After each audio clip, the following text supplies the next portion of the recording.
What's up guys, it's Tommy here and welcome to a brand new Liverpool news video. And there has been an absolute bombshell dropped on the Liverpool fan base this morning when David Ornstein reported first that Michael Edwards, the transfer guru who has masterminded some of the best transfer deals in Liverpool's history, selling Philippe Coutinho to Barcelona for £140 million, signing absolutely brilliant players like Fabinho, Van Dijk, Alisson and other players, and also selling a lot of fringe players for very good deals.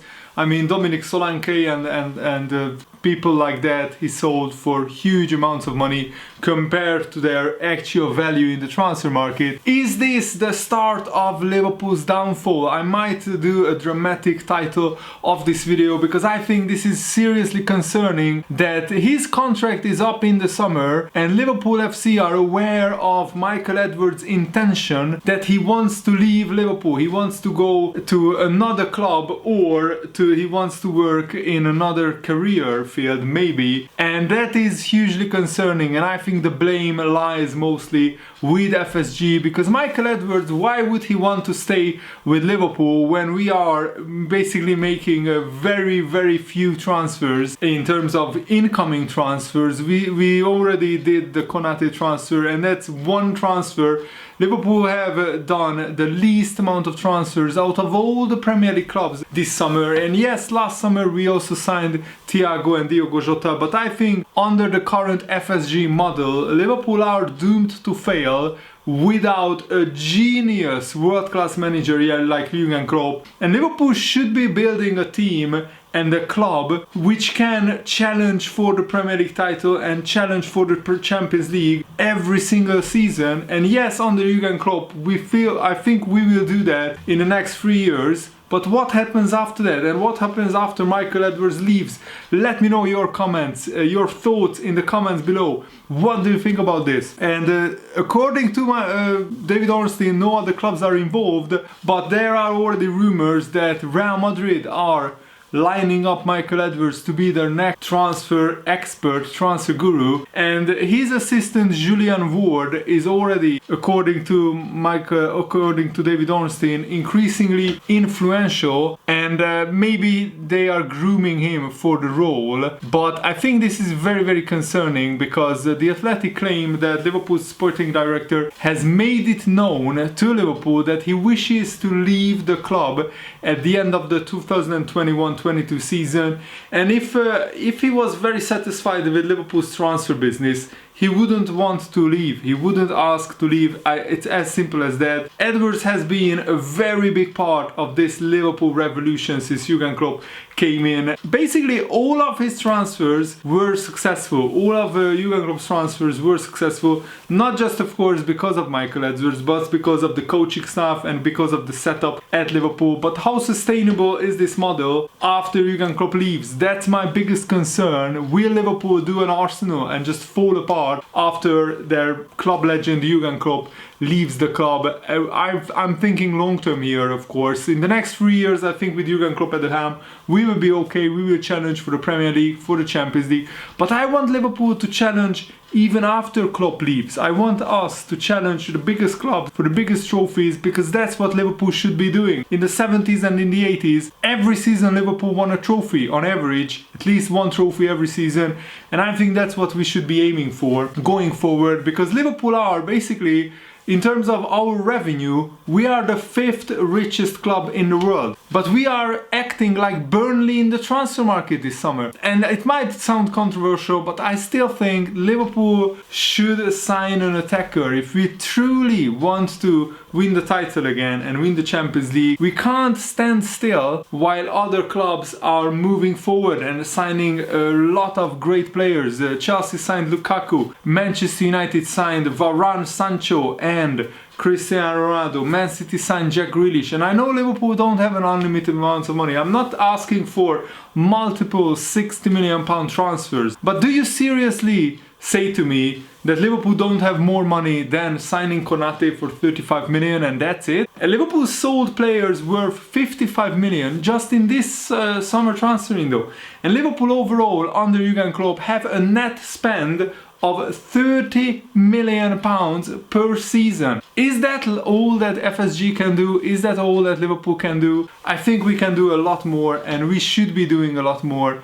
And I think we should sign somebody like Ismail Assar, or somebody in the mold of Diogo Jota, who is young, 23, 24, who can be the next star, the next world-class player that we groom and build and work with and make him better and make him reach the next level. Either even Jeremy Doku would be a brilliant transfer. Adama Traore at Wolves, he would be an absolutely brilliant backup player for Liverpool. Imagine Adama Traore coming on in the last 20 minutes and terrorizing tired defenses. I just want the best for Liverpool. I want this football club to win trophies and titles, and I really fear for the future of Liverpool if FSG don't show enough ambition in the transfer market. But another source, Ian Doyle, who is the chief Liverpool football writer at the Liverpool Echo, he says that Liverpool are in talks with the sporting director Michael Edwards in a bid to extend his Anfield contract, because they know how hugely influential and how brilliant he is. I think in the world he's one of the best transfer negotiators. He's absolutely legendary when it comes to Liverpool's recent success.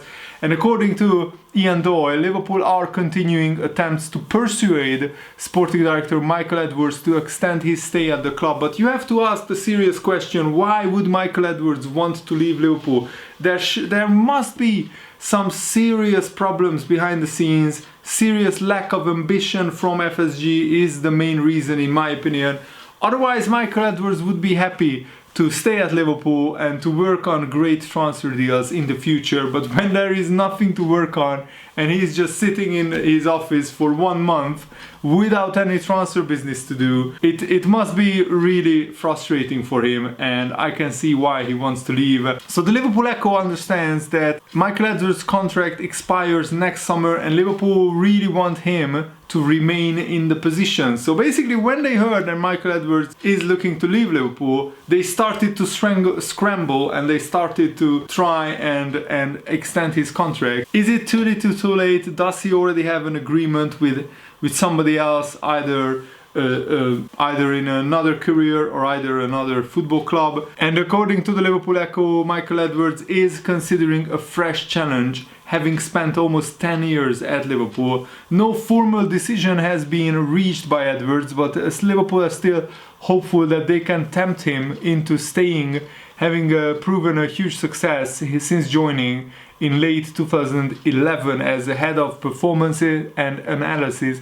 He is primarily a data analyst, this guy, and I think that maybe he could join a data firm and pursue a career elsewhere, or he could remain in football and join another club, and I think that would be devastating for Liverpool. Edwards has been integral in securing a long-term contract for many crucial Liverpool players this summer. He was also influential in Liverpool manager Jurgen Klopp extending his contract in 2019. Jurgen Klopp said at the time, "I must also highlight the role of our sporting director Michael Edwards in this journey so far. His input and collaboration has been just as important as anyone else in getting us into a position to compete for football's top titles and top trophies." And when Jurgen Klopp himself says that, you know it's true, and you know how much Jurgen Klopp values his work. And Melissa Reddy, the journalist working for The Independent, puts it perfectly that under Edwards, Liverpool have not only built a champion team, but have made outgoings a profitable business in the same vein as Chelsea. Look at Chelsea's transfer sale this summer. They sold players worth in total a combined almost 200 million pounds, which is absolutely terrific business. And for example, French player Kevin Stewart was sold to Hull City, and that paid effectively for Andy Robertson's transfer. When Jurgen Klopp was sold on Julian Brandt, but the forward was worried about the lack of minutes and adjusting if he left the Bundesliga, Edwards convinced Klopp that Mo Salah was the only man to go all in for. And even Jurgen Klopp himself admitted that at first he wasn't convinced that Mo Salah would be the answer for Liverpool, and the rest is history. Mo Salah became a Liverpool legend, scoring incredible amounts of goals for Jurgen Klopp. Alisson was secured for a total of £65 million, despite Roma insisting for a long period that they would only sanction a sale if a £90 million deal was paid. And also Michael Edwards very quietly, cleverly and quickly signed the likes of Fabinho and Diogo Jota, and that illustrated both the effectiveness of Liverpool's scouting and analytics team, as well as the strength of Michael Edwards' negotiating skills. Liverpool's net transfer spend on August 31st, 2020 for the previous 5 years read £90 million. This is in contrast to Man City, whose net spend was 500 million, and Man United's net spend was 380 million in the same period. So that just shows that Liverpool have competed on the pitch with Manchester City and Man United on basically a fraction of their budget, on a fifth or fourth fraction of their net spend. And that is not just the miracle work of Jurgen Klopp, but also the miracle work of Michael Edwards. And that's my worry with FSG. FSG's model only works if you put absolute geniuses in charge of key areas of Liverpool Football Club. If you have a genius manager, if you have a genius transfer negotiator, then yes, you can win the Premier League, you can win the Champions League. But what if Michael Edwards leaves? What if Jurgen Klopp leaves? Can FSG put another genius in their place? Yes, they might do so, but it will be very, very difficult to do so when the foreign managers, the foreign transfer negotiators will know that it's very, very difficult to work with FSG when they only spend 90 million in 5 years net spend. That's absolutely nothing for a club like Liverpool. It's absolutely nothing, let me say that. When I know that Man City and Man United are two of the richest clubs in England right now, but still, even Chelsea, Arsenal and many other clubs, even Aston Villa, have a bigger net spend in the past few years than Liverpool, and that is just unthinkable. And I think FSG absolutely cannot let Michael Edwards leave Liverpool Football Club, because he could be the transfer negotiator who oversees the successor of Jurgen Klopp, and who oversees the transition from the Jurgen Klopp era to the post-Jurgen Klopp era. And if Michael Edwards leaves, then who will oversee that transition? Who will make sure that Liverpool still buy the right players for the right prices and sell the right players for an amazing price? If we get another manager, and whoever comes in knows that he will have to work under the strict financial constraints of FSG, the owners, Michael Edwards is absolutely key in guaranteeing that Liverpool will still challenge for trophies after Jurgen Klopp leaves. And he might leave in the next 3 years or after his 3-year contract is up. But if Michael Edwards leaves Liverpool, then I'm very worried for the future of Liverpool Football Club, because as I said, you have to get another absolute genius who can work the magic, who can work wonders with this very limited budget that Liverpool are working under now. But the problem is, what can FSG offer Michael Edwards? Yes, they might make him the biggest earning sports director in football. They might offer him a huge salary, but outside of that, maybe Michael Edwards wants to build an all-time great team, and Liverpool are very close to becoming that. If they can win another Premier League or another Champions League in the next 3 years, then they will be forever remembered in Liverpool's history. They will still forever be remembered for ending the 30-year wait. But I think one Premier League title under Jurgen Klopp's era of management, and he will be 8 years the manager of Jurgen Klopp when he leaves, I think that still would be a lack of accomplishment, still a lack of pride, because I still think that one title is not enough. I think Liverpool need to win another in the next 3 years, another Champions League or another Premier League, or even both. Maybe Michael Edwards wants to build an all-time great team and wants to be somewhere where he's not just doing the best job considering the financial restrictions placed on him, but he wants to become a manager, a transfer manager, a sporting director of a football club, where he can do an amazing job. Imagine him working for Bayern Munich, imagine him working for Real Madrid, where they have huge budgets, where they spend 100 million every summer or 150 million every summer, or every 2 summers, and then he could really work his magic there. I can't think with his head, obviously. I don't know what he's thinking, why he wants to leave. You can guess, you can pretty much guess why, and it's probably a lot to do with FSG's lack of ambition. So I would love to hear your opinion on this. What do you think about this? And also, there has been a very big development that Fabrizio Romano confirmed that Norwich has agreed a deal with Schalke over the transfer of Ozan Kabak. I still think that we should have signed Ozan Kabak for 16 or 18 million pounds or whatever it was, because he would have been a great backup centre-back, but Konate is probably a better player than Ozan Kabak, so I can understand why Liverpool went with him. And according to Romano, Ozan Kabak will sign his new contract as new Norwich player. In the next minutes, the deal is completed and confirmed for just 15 million euro between a loan fee and buy option.